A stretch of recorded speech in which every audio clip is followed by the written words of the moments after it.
Yeah, talking freedom and liberation. Worldwide, not just only for the nation. A radical guide, it's time to make changes. Bringing interviews and radical education. Yeah, a better future where we really... Greetings, fellow travelers on the path of resistance and change. Welcome to A Radical Podcast, where we bring to light the stories, ideas, and movements that challenge the ordinary and dare to reimagine our world. I'm your host, Jason Bayless, ready to guide you through another episode filled with insights, reflections, and the unyielding spirit of activism. Before we dive into today's episode, I want to acknowledge a comment we received from Kiwi Yogurt 66 regarding our A Radical audiobook series most recent edition, How Nonviolent Struggle Works by Gene Sharp. Kiwi Yogurt 66 shared a link to Peter Gelderloos's book, The Failure of Nonviolence, From the Arab Spring to Occupy, specifically pointing to the section about Gene Sharp. Peter Gelderloos provides a critical perspective on Gene Sharp's approach, questioning the effectiveness and inclusivity of nonviolent tactics in various global movements. He argues that such tactics can sometimes ignore the complexities of resistance struggles and might inadvertently uphold the status quo. This critique is an important part of understanding the broader spectrum of resistance tactics. I am deeply appreciative of Kiwi sharing the link, as I am aware of these criticisms. We plan to include Peter's book in our audiobook series, but it was crucial to first start with Gene Sharp's work to provide listeners with a foundational understanding of the core tactics of nonviolent struggle.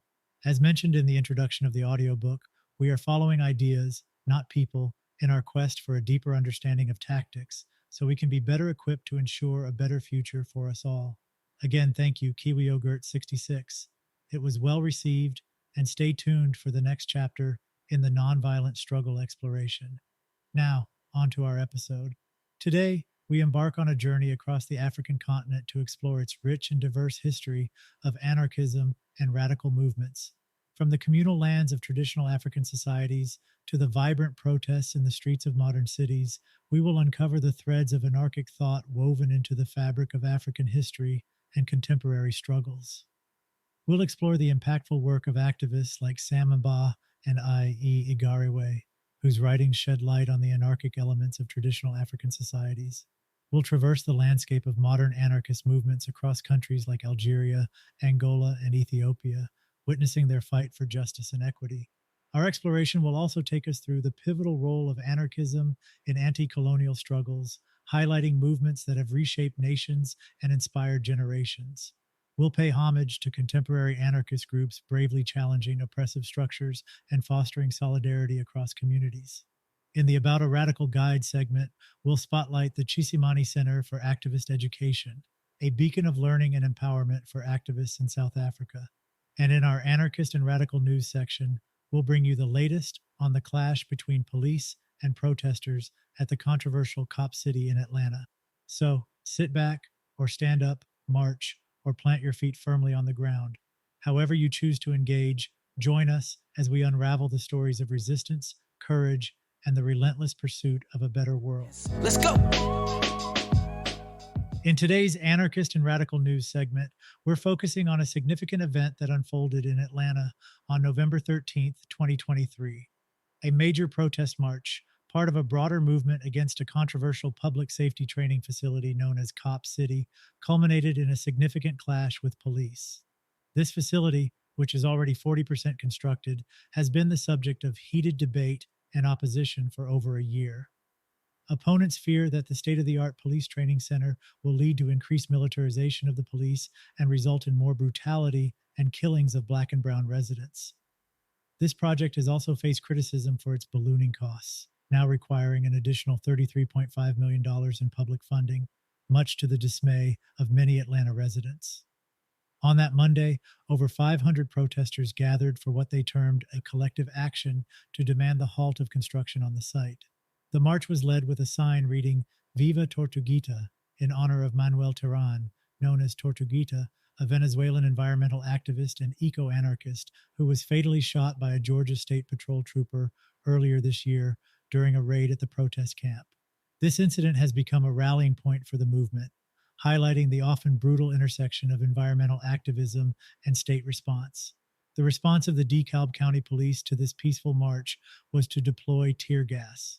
While no arrests have been reported so far, the use of tear gas and other measures by the police has been a point of contention. Protesters reported the use of sound grenades and even a water cannon by the police during the confrontation. These events in Atlanta are not just isolated incidents, but are part of a larger narrative of resistance against state power and its manifestations. The construction of Cop City and the response to the protests raise critical questions about public resource allocation, police militarization, and the right to peaceful protest. As we reflect on these events, it's crucial to consider the broader implications for radical and anarchist movements globally. The struggle in Atlanta mirrors similar conflicts around the world where communities are pushing back against developments they see as antithetical to their visions of a just and equitable society. We will continue to follow this story and provide updates as they unfold. In the meantime, we invite our listeners to reflect on these events and consider their significance in the ongoing struggle for social justice and environmental sustainability. But most importantly, take action. A radical guide, that's what this is. Highlighting the diverse world of resistance. Today, on Resistance Around the World, we journey into a realm often overlooked in mainstream discourse, the rich tapestry of anarchist thought and action woven into the very fabric of Africa. It's a narrative that challenges many preconceptions, revealing a continent not just as a passive recipient of external political ideologies, but as an active crucible where these ideas are redefined and reborn. In Africa, anarchism is not merely a modern import, but a principle echoing through its ancient societies and vibrant cultures. From the communal lands under stewardship of the elders to societies governed by consensus rather than coercion, Africa has long harbored elements that resonate deeply with anarchist principles. This is a world where the seeds of anarchism have found fertile ground, blossoming in various forms and shades. But our story doesn't end in the annals of history.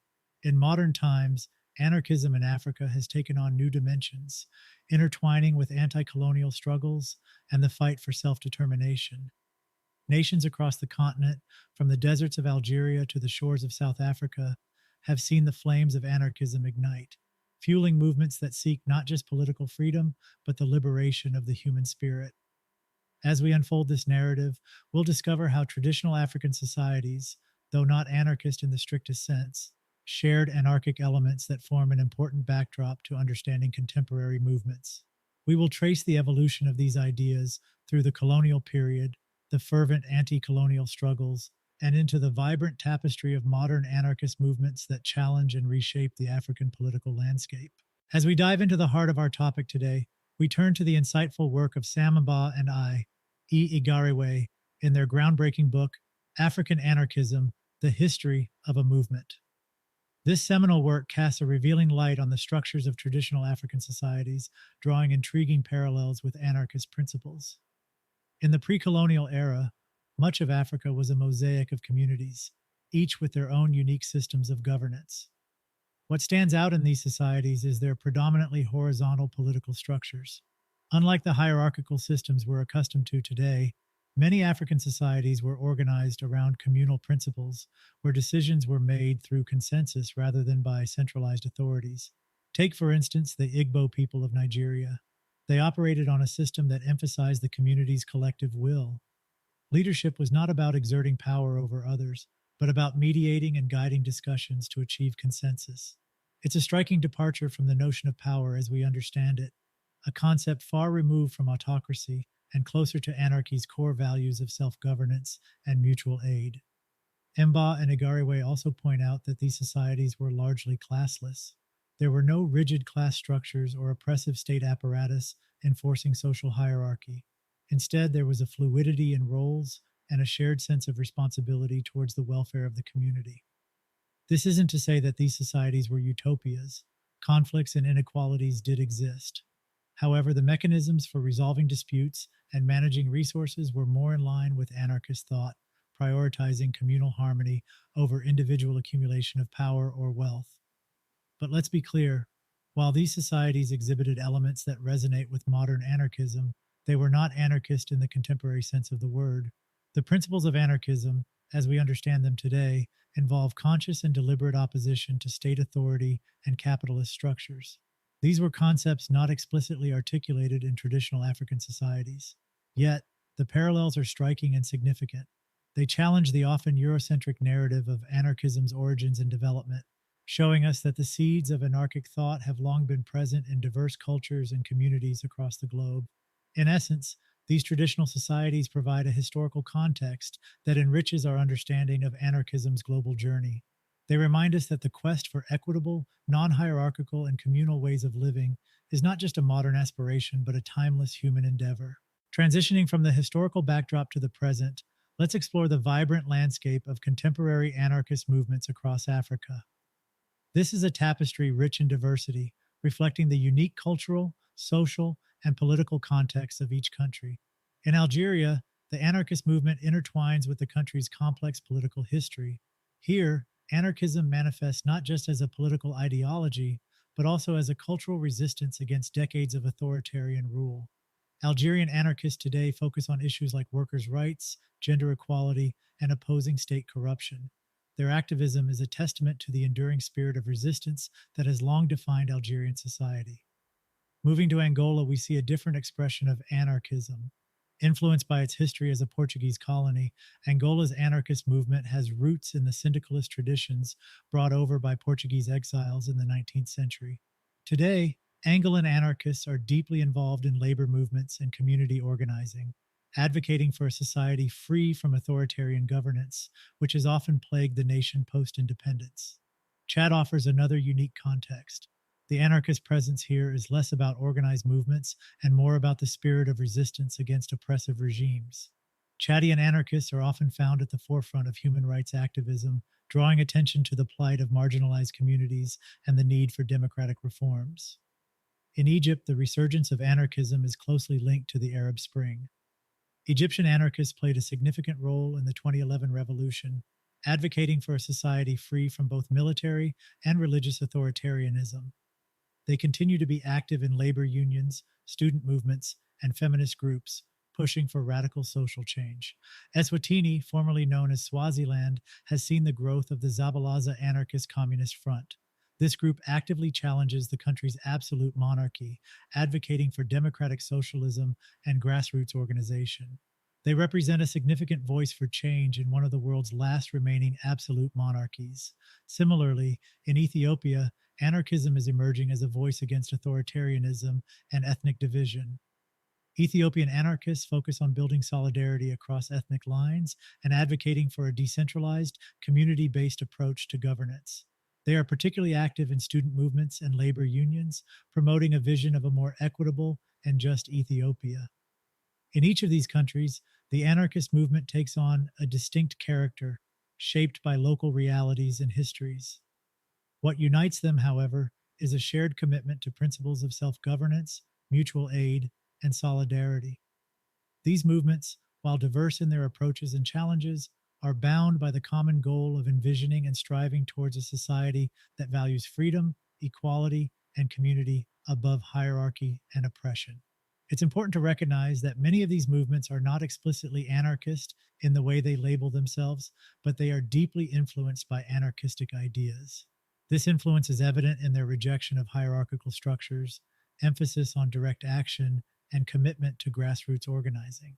Whether it's through labor unions in Angola, student movements in Ethiopia, or human rights activism in Chad, these movements embody the spirit of anarchism through their actions and aspirations. This diversity reflects the adaptability and relevance of anarchism in the African context. It shows how anarchistic principles can be applied to address specific local challenges, whether it's fighting for workers' rights, pushing for democratic reforms, or building solidarity across ethnic and social divides. As we continue to explore these movements, we gain a deeper understanding of how anarchism is not just a Western ideology, but a universal call for freedom, equality, and social justice. These movements across Africa are a powerful reminder of anarchism's global resonance and its potential to inspire change in the most diverse of contexts. The story of anarchism in Africa is deeply intertwined with the continent's long and arduous struggle against colonialism. Anarchistic ideas often surfaced in these anti colonial movements, not as explicitly labeled ideologies, but as intrinsic parts of the struggle for freedom and self determination. A poignant example is the Angolan War of Independence. This was not just a battle against Portuguese colonial rule, but also a fight for a new kind of society. Many Angolans, inspired by a desire for autonomy, began developing systems of popular power. These systems were decentralized and based on local councils, embodying the anarchist principle of organizing society from the bottom up. It was a vision of a free Angola where power resided not in a distant authority, but in the hands of local communities. While these aspirations were later overshadowed by the emergence of a one party state post independence, they remain a powerful testament to the anti authoritarian spirit that fueled the independence movement. Turning to Kenya, we witnessed the Mau Mau uprising against British colonial rule. This movement was characterized by its grassroots nature, decentralized organization, and reliance on local councils. The Mau Mau did not follow a single leader.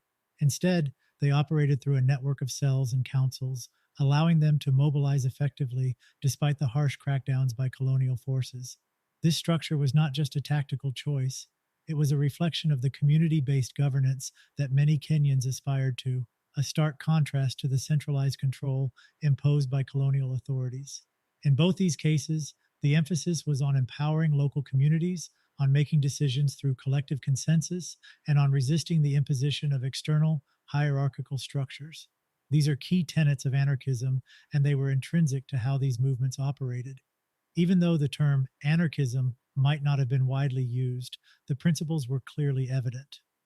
These examples from Angola and Kenya showcase how anarchistic ideas organically emerged as part of the struggle for self rule and dignity. They highlight the universality of the desire for a society organized on principles of equality, direct democracy, and local autonomy, ideas that are central to anarchist thought. These anti colonial struggles also remind us that the fight for freedom is often a fight to create a society that reflects the values and aspirations of its people, rather than just a battle against an oppressive regime. As we turn our focus to the present, we find a vibrant array of contemporary anarchist groups actively shaping the political and social landscapes of their respective countries. These groups, though varied in their approaches and contexts, are united by a common goal: to forge a society grounded in the principles of equality, self governance, and mutual aid. In South Africa and Eswatini, the Zabalaza Anarchist Communist Front, or ZACF, stands out as a prominent voice in the anarchist movement. ZACF's activities span a wide range, from community organizing and labor activism to environmental advocacy and educational campaigns. They strive to build a society based on direct democracy and collective ownership, challenging both the remnants of apartheid's legacy and the inequalities perpetuated by the current political system. The ZACF's work in Eswatini, in particular, is notable for its opposition to one of the world's last absolute monarchies, advocating for democratic reforms and greater social freedoms. Moving to Nigeria, the Awareness League emerges as another significant player in the African anarchist landscape. This group focuses on issues like human rights, corruption, and the impact of neoliberal policies on the Nigerian populace. The Awareness League combines educational efforts with active participation in labor struggles and political activism. They aim not only to critique the existing state of affairs, but also to present anarchism as a viable alternative for organizing society in a more equitable and just manner. In Ethiopia, we find the Horn Anarchists, a collective dedicated to promoting anarchist ideals in a region often beset by ethnic divisions and authoritarian governance. Their approach is centered around building solidarity across different communities and advocating for a decentralized, bottom up approach to politics. The Horn Anarchists are particularly active in championing the rights of marginalized groups and in critiquing the state's role in perpetuating inequality and oppression. Each of these groups brings a unique perspective to the anarchist discourse, shaped by their specific cultural and political environments. Their resilience and creativity in the face of challenges are a testament to the enduring relevance and adaptability of anarchist principles in diverse contexts. Through their activities and ideologies, these groups contribute significantly to local politics and society, offering alternative visions of how communities can organize and govern themselves. The Zabalaza Anarchist Communist Front, the Awareness League, and the Horn Anarchists are more than just political entities. They are beacons of hope and empowerment for many. They demonstrate how anarchism can be applied to address the specific challenges faced by African societies, whether it's fighting for workers' rights, advocating for social and environmental justice, or building solidarity across ethnic and social divides. Their impact extends beyond immediate political goals. They are reshaping the conversation around governance, freedom, and social responsibility. By promoting ideas of direct democracy, mutual aid, and horizontal organization, they challenge entrenched systems of power and offer a glimpse into a world where communities are built on cooperation and mutual respect rather than competition and hierarchy. It's important to recognize the courage and determination of these groups. Operating often in challenging environments, they are at the forefront of efforts to create a more equitable and just Africa. As we trace the lineage of anarchism in Africa, let's do a deeper dive and look at the colonial period, a time that profoundly shaped the continent's political and social structures. Colonialism, with its oppressive regimes and exploitation of resources, ironically played a role in the development of anarchist movements in Africa. These movements often emerged as a response to the injustices and brutalities of colonial rule. A significant figure in this context is Émilie Bousquin, a French anarcho syndicalist whose influence reached the shores of Algeria. Busquin's activism in the early 20th century represents a pivotal moment in the intersection of European anarchist thought and African anti colonial resistance. Notably, Busquin is credited with creating the first version of the flag of Algeria, a symbol of resistance and the quest for independence. Her involvement in the Algerian struggle highlights how anarchist ideas were not confined to Europe but found resonance in the anti colonial movements across Africa. The influence of European anarchists in Africa during this period is further exemplified in Algeria. The anarchist movement here, initially driven by European exiles and immigrants, gradually began to take root among the local population. These early activists played a crucial role in spreading anarchist ideas, using literature, newspapers, and public meetings as their tools. This cross pollination of ideas between European anarchists and African anti colonialists created a unique blend of resistance against both colonial rule and oppressive societal structures. It's important to acknowledge the role of exiles and immigrants in this process. Many of them, fleeing persecution or seeking new lives, brought with them radical ideas that challenged the status quo. In countries like Algeria, these ideas gradually permeated local resistance movements, contributing to the development of a distinct anarchist tradition within the broader context of anti colonial struggle. This period of early anarchist activism in Africa is marked by a fascinating interplay of ideas and cultures.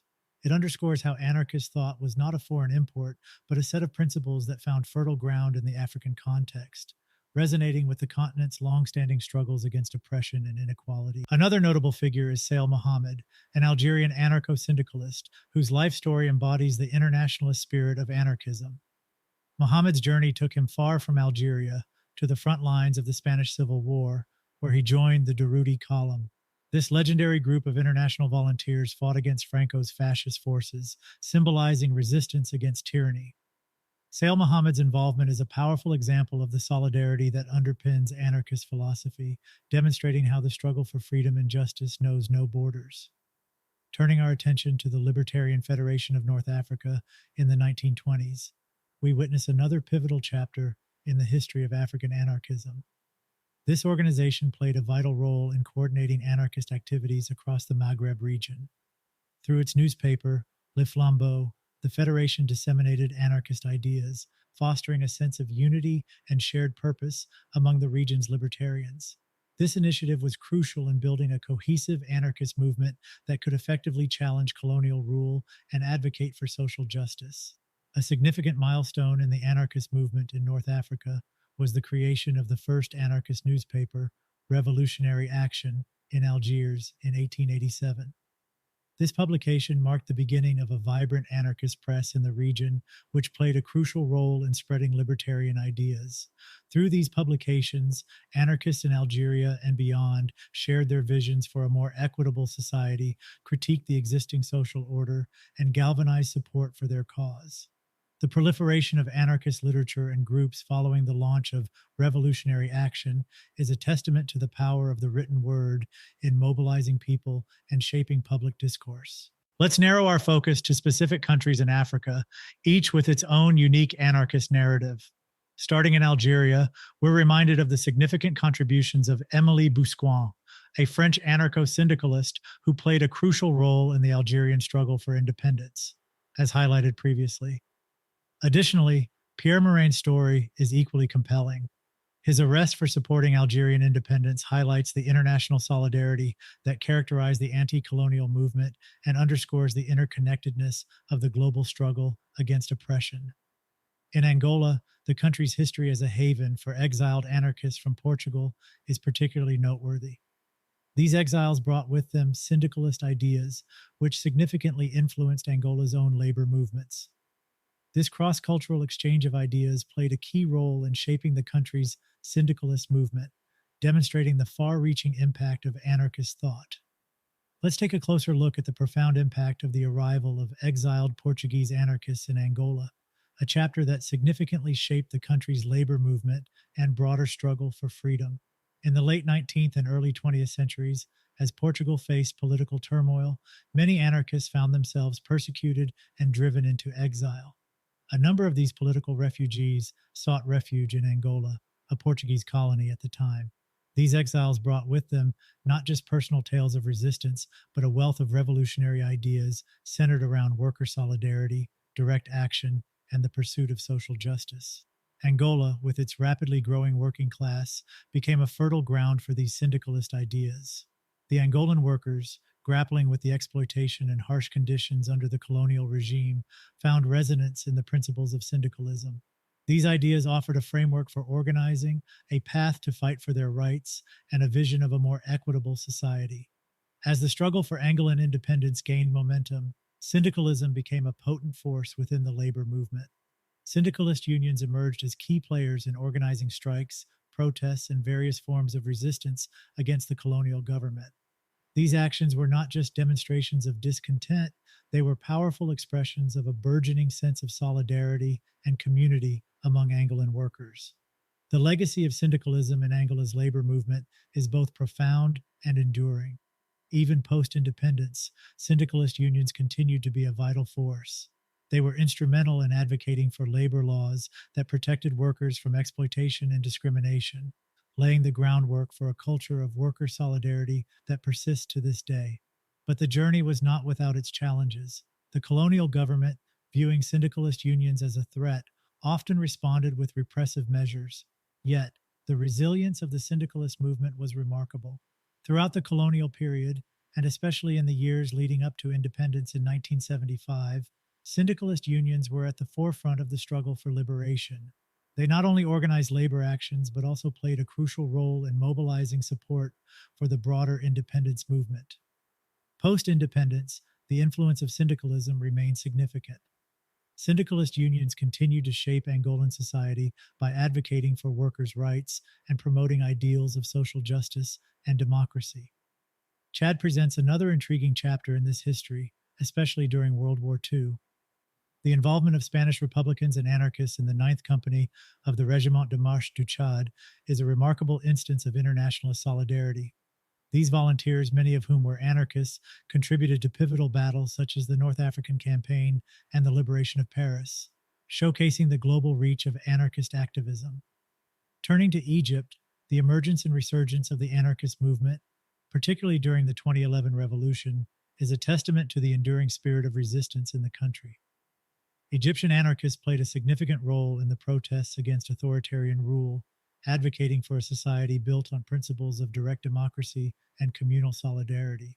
Their activism during this tumultuous period marked a notable resurgence of anarchism in Egyptian politics and social movements. In Eswatini, the activities of the Zabalaza Anarchist Communist Front highlight the ongoing struggle for democracy and social justice. This group's efforts in promoting anarchism and participating in pro-democracy movements illustrate the potential of anarchist principles in challenging authoritarian regimes and advocating for grassroots change. Lastly, in Ethiopia, the student protests against Emperor Haile Selassie Berhane and the subsequent rise of a military junta present a complex backdrop. These protests, driven by demands for social and political reform, reflected a broader yearning for a more equitable and just society. The involvement of students and activists in these movements echoes the core anarchist values of self-governance and resistance to authoritarian rule. Each of these country-specific narratives adds a unique layer to our understanding of anarchism in Africa. They highlight the diverse ways in which anarchist principles have been applied and adapted to local contexts, shaping the continent's political and social landscapes. As we step back to reflect on our exploration of anarchism in Africa, we're struck by the incredible diversity and complexity of these movements. Each story we've shared today is a thread in the rich tapestry of African anarchism, highlighting the adaptability and resilience of anarchist principles in varied social, political, and cultural contexts. The impact of these movements on their respective societies has been profound. In Algeria, Angola, Chad, Egypt, Eswatini, and Ethiopia, anarchism has provided a framework for challenging oppressive structures and envisioning alternative modes of governance and social organization. These movements have played pivotal roles in anti-colonial struggles, labor rights, and the fight for democratic freedoms. They've shown how grassroots activism can shape national discourse and policy, pushing for reforms that aim at a more equitable and just society. Yet, this journey has not been without significant challenges.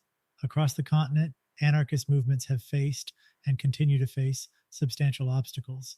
State repression, political persecution, and the struggle for legitimacy in the face of dominant political narratives are just some of the hurdles these movements have encountered. In many cases, the very act of opposing entrenched power structures has put activists at risk, both personally and collectively. Despite these challenges, the strategies for survival and growth employed by these movements are as diverse and innovative as the movements themselves. We see a common thread in the emphasis on community organizing, grassroots education, and forging alliances across various social and political groups. There's a focus on building robust networks of solidarity and support, both locally and internationally, which has been crucial for their resilience. Moreover, these movements have shown remarkable adaptability, evolving in response to changing political landscapes and societal needs. They've adopted new technologies and methods of communication to spread their message and mobilize support. They've also shown an ability to learn from both their successes and failures, constantly refining their approaches to activism and organization. In analyzing these movements, it becomes clear that African anarchism is not a monolithic entity, but a dynamic and evolving phenomenon. It's a living, breathing movement that continuously seeks to address the immediate needs of people while staying true to its core principles of equality, freedom, and mutual aid. Let's take a moment to appreciate the courage and determination of these activists. Their struggles and achievements remind us that the pursuit of a more just and equitable world is a continuous journey, one that requires persistence, creativity, and above all, solidarity. As we draw this segment to a close, let's revisit the key points of our journey through the landscape of African anarchism. We've traversed a rich history, from the traditional societies with their horizontal structures resonating with anarchic elements, to the vibrant and diverse modern movements challenging oppression in various African countries. We've seen how anarchism in Africa is not a monolithic concept, but a multifaceted phenomenon, deeply intertwined with the continent's struggles against colonialism, its fight for independence, and ongoing battles for social and political rights. The stories of individuals like Emily Busquin in Algeria, the syndicalist movements in Angola, and the vital role of grassroots organizing in Egypt and Ethiopia have illuminated the diverse expressions of anarchism across Africa. This exploration invites us to think critically about the role of anarchism in both historical and contemporary African societies. It challenges us to consider how these movements have shaped and continue to shape the political and social landscapes of their respective countries. It also encourages us to reflect on the broader implications of these struggles for the global anarchist movement. As we conclude, I'd like to extend an invitation to you, our listeners, to engage with these narratives. What are your thoughts on the role of anarchism in Africa? How do you see these movements influencing the broader struggle for justice and equality worldwide? Your insights and perspectives are invaluable, and I encourage you to share them with us. Furthermore, I'd love to hear your suggestions for future topics. Are there specific regions or aspects of anarchism you'd like us to explore in upcoming segments? Your feedback is crucial in shaping our journey through the diverse world of anarchism. Radical education, a better future, what we really need, not rooted in capitalism or supremacy. Welcome to the About a Radical Guide, where we spotlight unique initiatives and spaces dedicated to fostering activism and social change. Today, we're featuring a remarkable institution, the Tshisimani Centre for Activist Education. Located in the heart of South Africa, the Tshisimani Centre for Activist Education is more than just an educational institution. It's a hub for progressive thought, a meeting place for activists, and a breeding ground for new ideas and strategies in the fight for social justice. Founded on the belief that effective activism requires both deep understanding and practical skills, the center offers a range of programs and workshops. These are designed not only to educate, but to empower activists in various fields, whether it be labor rights, environmental justice, gender equality, or anti-racism. What sets Tshisimani apart is its commitment to blending theory with practice. The center recognizes that knowledge is most powerful when connected with real-world activism. It provides a space where activists can come together to learn from experienced practitioners, share their experiences, and collaborate on new initiatives. The center's curriculum is dynamic and responsive to the current socio-political landscape. It's a curriculum that's alive, evolving with the times and the needs of activists on the ground. From seminars and lectures to workshops and film screenings, the center offers a diverse range of learning experiences. Tshisimani also understands the value of history in shaping contemporary activism. It delves into the rich history of social movements in South Africa and beyond, drawing lessons and inspiration that fuel current struggles for change. Another key aspect of Tshisimani's work is its emphasis on building networks of solidarity. The center serves as a conduit, connecting activists from different movements and regions, fostering a sense of shared purpose and collective power. This approach is crucial in a world where issues are increasingly interconnected and unified action is more important than ever. The Tshisimani Centre for Activist Education stands as a beacon of hope and a testament to the power of education in the service of activism. It's a place where minds are sharpened, spirits are kindled, and movements are strengthened. For anyone interested in learning more about the center or getting involved, I encourage you to visit A Radical Guide and Tshisimani's website and explore the various programs and resources they offer. The Tshisimani Centre is not just educating activists, it's helping to shape the future of activism, one learner at a time. Let's go. As we draw this episode of A Radical Podcast to a close, I want to take a moment to thank you, our listeners, for joining us on this enlightening journey through the landscapes of resistance and radical thought in Africa.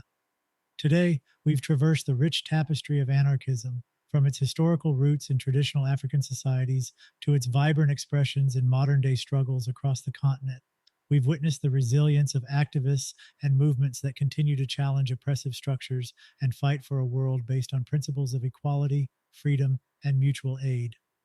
In our About a Radical Guide segment, we highlighted the Tshisimani Centre for Activist Education, an inspiring hub for learning and empowerment in South Africa. And in the news, we covered the recent events in Atlanta, where the ongoing protest against the Cop City training facility reminds us of the enduring spirit of activism and the power of collective action. As we sign off, I encourage you to carry these stories with you, to reflect on their significance, and to draw inspiration from the relentless pursuit of justice and equity that defines these movements. Remember, the journey of resistance is ongoing, and each of us has a role to play in shaping a more just and equitable world. If today's episode sparked new thoughts or questions, or if there are topics you'd like us to explore in future episodes, we'd love to hear from you. Your feedback and engagement are what make this community so powerful and diverse. This is Jason Bayless, signing off from A Radical Podcast.